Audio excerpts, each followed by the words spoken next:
Every 10 years, lawmakers in the Texas legislature redraw the political maps and get to choose the voters rather than the other way around.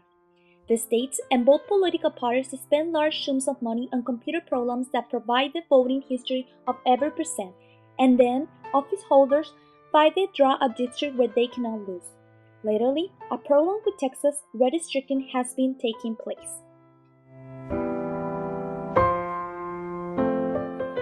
For many years now, the efforts of redistricting have contributed a lot to what we have, this sort of red versus blue America, where we have a lot of places that have been there's been redistricting in order to make them strongly conservative Republican or more liberal Democrat. In Texas, as it is now, the redistricting has helped to keep Republican control of a lot of key districts.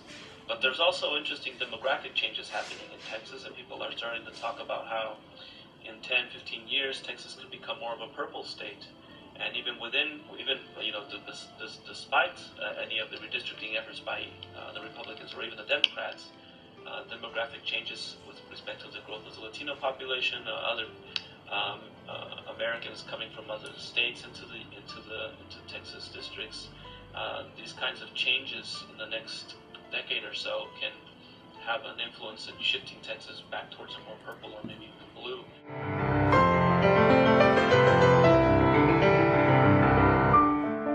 Minorities made up about 89% of the growing Texas population, and the state's maps by the Republican-dominated Texas legislature reduced the districts in a way that reduced the influence of the minority voters, minority groups, and Democrat lawmakers charges the state in federal court over the maps drawn by the Republican-controlled legislature, arguing that they discriminate against blacks and Hispanics.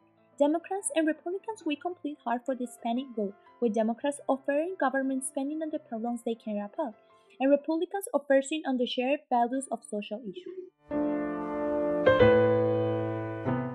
I'm against it because in Texas, the majority of its citizens are Latinos, and they are counted as a minority, and I think they should be counted as a majority, not as a minority.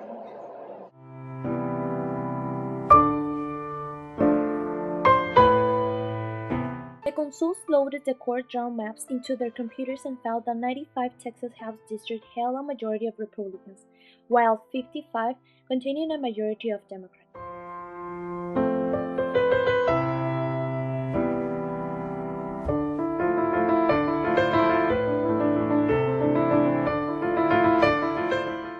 The three judges' special panel in Washington says Texas could not prove that plans for both houses of legislature were not drawn without intentional discrimination against the state's burgeoning Latino population.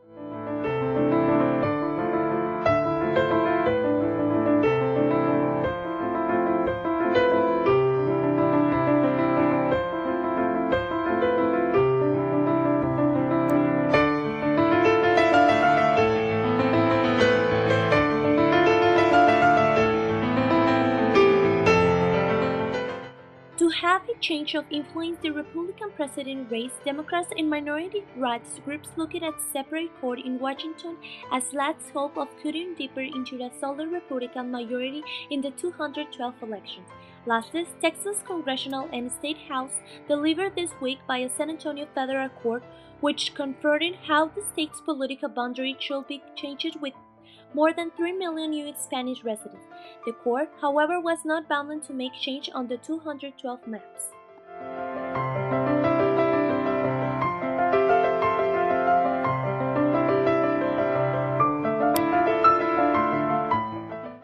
For me, it's an act of discrimination or racism because we could see that through elections, the state of Texas came out with as a red state on TV, which is awkward because the majority of its citizens are Latinos. So the question is, shouldn't it be a blue state?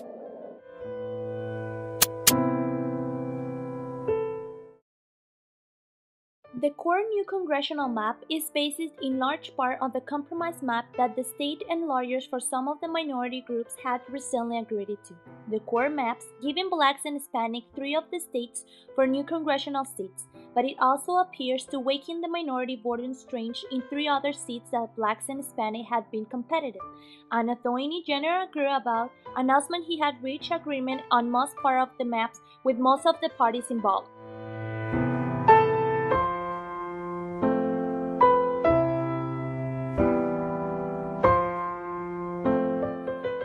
Now, the maps resemble those approved by the legislature years ago, but with change to increase the number of districts where minorities have opportunity to decide election. Those changes better reflect the population change in the last census.